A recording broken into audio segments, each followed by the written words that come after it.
Welcome. Thank you for logging on to thegolfchannel.com, golf's homepage for live, up-to-the-minute stats, tournament coverage, lessons, and more. I'm your next golf instructor host, Mark Kagaoan, golf professional at Robinson Ranch Golf Course in Southern California. Today, I want to talk about the usage of the lower body and the hips through the transition of the downswing.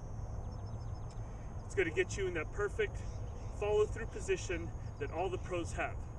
Now, folks at home, I know when you're on the Golf Channel watching the golf tournaments, you see the golf pros with the perfect finish, taking their swing, their stance, swinging, and getting to that gorgeous follow-through position, resting and holding and watching the perfect shot. Now, I see about 80 to 90% of the amateurs on the driving range, and mostly beginners, set up, nice, great setup, take a swing. Where'd my ball go? There's a reason why that follow through is not on the Golf Channel. So today we're going to do some exercises and some golf drills to show you the usage of the lower body to help you get to that follow through position. Now, it's a proven fact that if the upper body takes over, the lower body shuts down. Everything needs to be turning at the same rate, but the hips need to start the downswing, so that's what's going to go first. I want to show you a little example on shutting down of the lower body. If I sit down on the bar stool, lift my legs up, and I try to rotate my shoulders that way to the left, you're going to see that my legs are going to go the opposite direction. 1, 2, 3.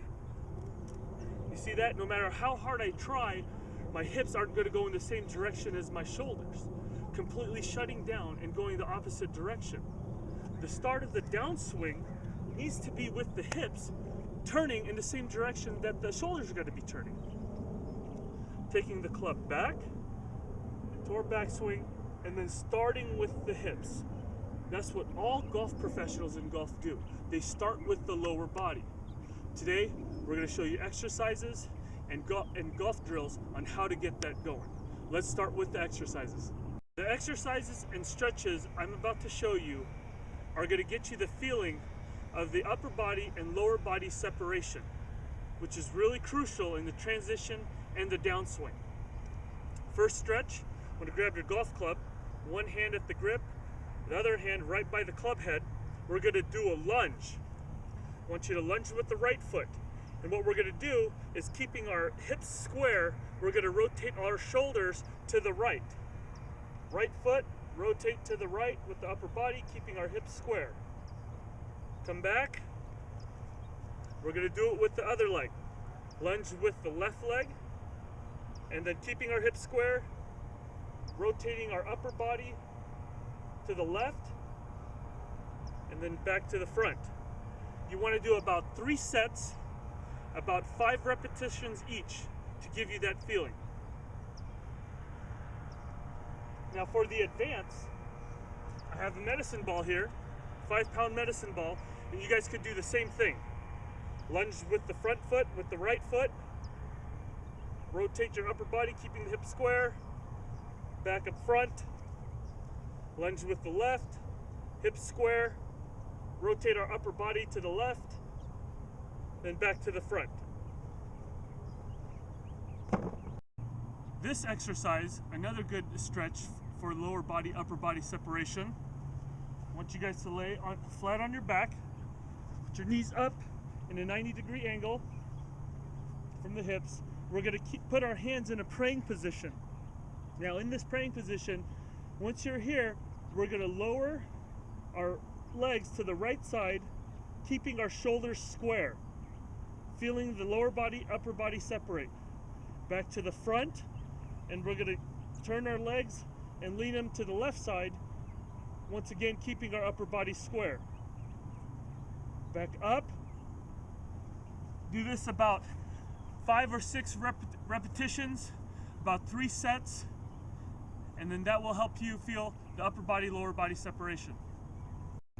Now this exercise and stretch will help you feel the upper body, lower body separation, as well as strengthen your core and your lower back.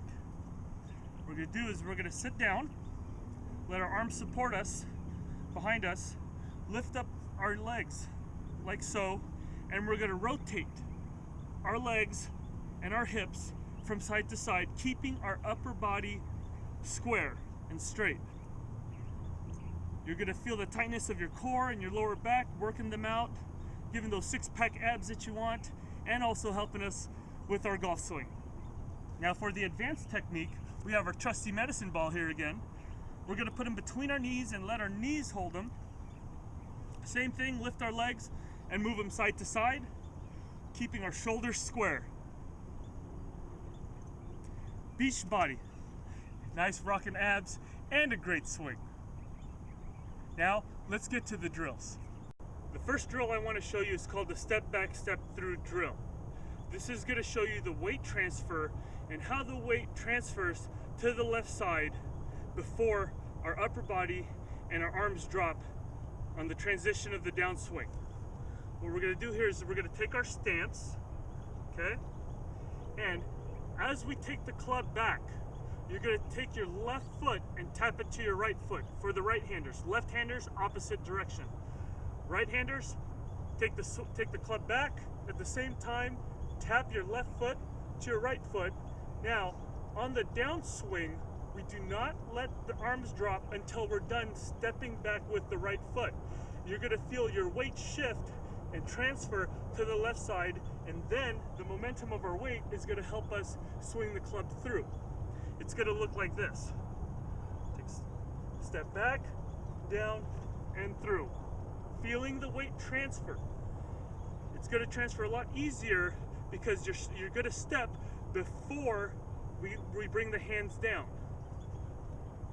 Back and through. This drill is a 3-second drill. I tell my students to hold their follow through for 3 seconds. That way they look good like you see at the Golf Channel. Take our swing, back, follow through, hold for 3 seconds. 1, 2, 3, down, and rest. Tip our hat, wave to the crowd. Thank you very much. Great drill for beginners. That way they get the feeling of the follow through that we want to see, opposed to the follow through that we don't want to see.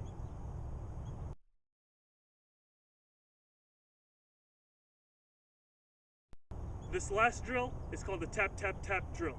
We're going to combine the 3-second drill with the tap, tap, tap drill. Now what this does is shows you the weight transfer, the proper weight transfer and balance on the follow through position. Once again, we're going to get our stance, take the club back, hold for 3 seconds, 1, 1,000, 2, 1,000, 3, 1,000, and then tap our foot 3 times. Notice how easy it is for me to tap my foot, okay? If it's done incorrectly, the weight's not going to transfer. This is what it looks like. Swing, 1, 2, 3, then we're going to tap our foot. If we don't get the weight changed to the left side, we're going to have a hard time tapping that foot. It has to be easy to tap that right foot. Great drill for the follow through, looking good, and also getting that proper weight shift and getting our weight to our left side. I hope you've enjoyed your time with me. I certainly have. Log back into thegolfchannel.com, the most comprehensive coverage in the world of golf. See you next time.